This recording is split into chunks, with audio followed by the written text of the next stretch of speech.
All right, so you may ask yourself, I'm in CPEG 222, why am I staring at an oscilloscope? Well, it has everything to do with this guy right here. So your robot that you're going to be powering and controlling with the basis board needs to drive these servos, these wheels that are connected to servos. So in order to do that, you're going to be sending a signal down this wire to the servos telling you what to do, to turn forwards or to turn backwards and how much. And the way to do that is through these pins right here. There's a PWM pin, a V plus basically, and a ground. The PWM pin is telling the servo which direction to turn and how fast. So what you can do is we're going to use our oscilloscope to make sure we're sending the correct signal to the servos. If you don't send the servo the correct signal, it could not work. You could even end up damaging it by sending it a faulty signal. So we don't want that to happen.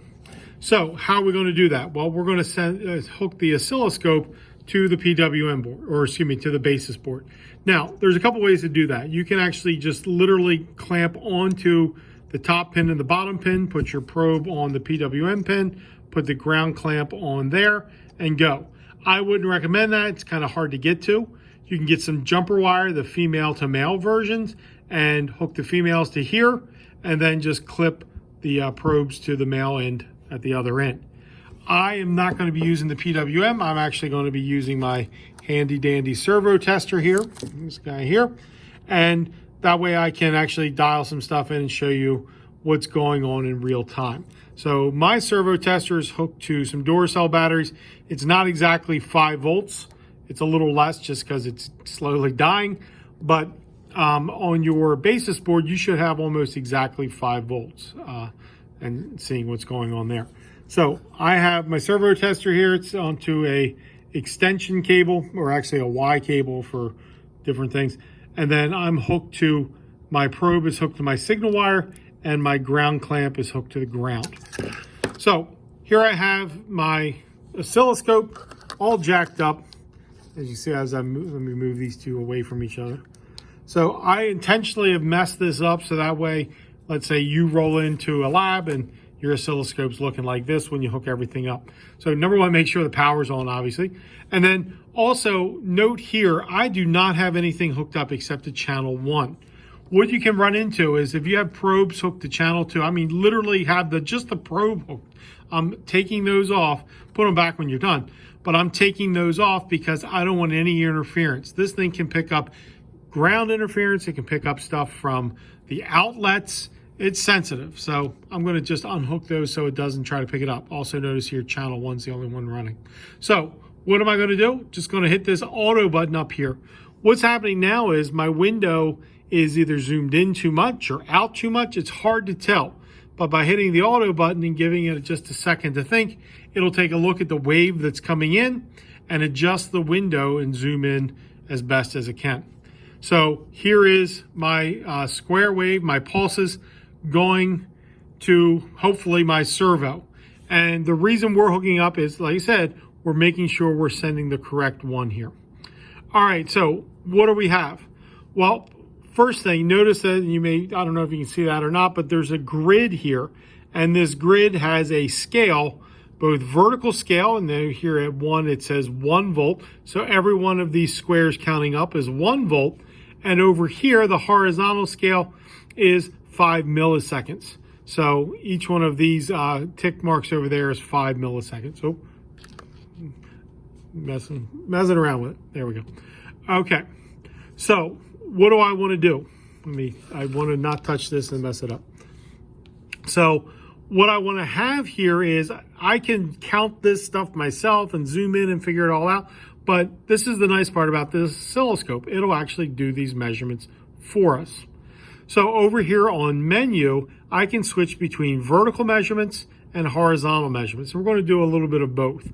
So when I hit menu, it switches between horizontal and vertical. And then on the far left side of those little tabs there's these 4, in this case, 4 dots. That means I can go down here and cycle through different measurements. So I think there's 20 different measurements you can do with the horizontal scale. So ones I'm going to be interested in, frequency and the pulse width, the high pulse width. So I'm just going to go ahead and click on frequency, hit this button here. And what happens is they come in on the far right. So this says frequency 50 hertz. That's important. Your servos actually can read a couple different frequencies, but the one that's most common is 50 hertz for frequency. Also over here, the other measurement I want to do is width. There's two different ones here. The one I want is the width of the up pulse, or the high value, what it's going to. So I'm just going to click that, and sure enough, it comes out to 1.5 milliseconds, which I hope so, because that's what this is representing. All right. The other one I want to do a measurement on, let me move that out of the way, is a vertical measurement. I want to make sure I'm sending the right voltage. My high signal is the correct amount. So I'm going to go to menu, and there's a bunch of different ones here. I'm just going to do Vmax. I know the low better be 0 or close to it. So Vmax is the one I'm probably just going to use. Hit that, and sure enough, comes out to 4.48 volts, 4.44, kind of oscillating between there. Remember, I'm using these door cells, and keep hitting this thing. Let me get it out of the way. I'm using those door cells, so they're not going to be exactly 5 volts. Your basis board should be. All right, so what do I see here? This is 3 different pulses. Like I said, it's a frequency of 50 hertz. Each of these widths is 1.5 milliseconds. 1.5 milliseconds for a servo represents middle.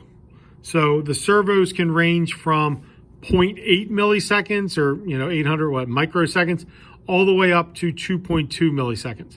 So we want the middle of that is 1.5, and on a continuous rotation servo, it should stop dead in the middle. So I'm going to switch here a second, and I'm going to dial, keep running this thing into the battery. I'm going to dial this down to 800. And you'll notice there the width changes to 800. Yeah, I'll zoom in here in a second, but you also notice that is a little bit thinner. And then I'll dial up 2.2 milliseconds, and sure enough, that's what it says here. And about, you saw that get a little bit wider. So over here on this side, these knobs actually control the vertical zoom and scale, and this controls the horizontal zoom and scale. So over here, this is my vertical. So each one of these squares right now represents 1 volt. I can turn that so each square represents roughly 2 volts. Let me turn it down to there again. And then this one allows me to move it up or down, just literally shift the entire window up or down. So I'm going to put that kind of in the middle. All right, over on this one, this is the scale for horizontal. Right now it's at 5 milliseconds. This is at 10. I'm going to zoom the other direction, kind of extend that out a little bit. And the reason why I want to show you here in a second. And then I'm going to also turn this and kind of move it back a little bit. All right, so right now you'll notice how wide that is. That's saying it's at 2.159 milliseconds. So if I dial this back down, watch that in real time, you can see that pulse width drop right down to about 800 microseconds. And then back up to about 2.2. Notice the voltage staying right around 4.5 that whole time. There we go. So this is allowing me to see, making sure that my servo is receiving the right signal. I want to make sure it's right as far as frequency goes. Notice frequency went away here. That's because it doesn't have 2 pulses to work with. So if I go back here a second, there they go. So once I get more than 1 pulse on here, it can figure out the frequency again. So I'm checking to make sure I have the right frequency. I'm making sure I have a width between 0.8 and 2.2 milliseconds. And I'm a math dork, so my amplitude, or your max voltage, your high signal, should be no more than 5 volts. And then your low signal obviously should be 0. If you keep your signals in that window, you should be able to drive your servos. All right, that should do it. If you have any questions about this or anything else I can help you with, be sure to stop by 127, Evans 127. I'll be glad to help you out.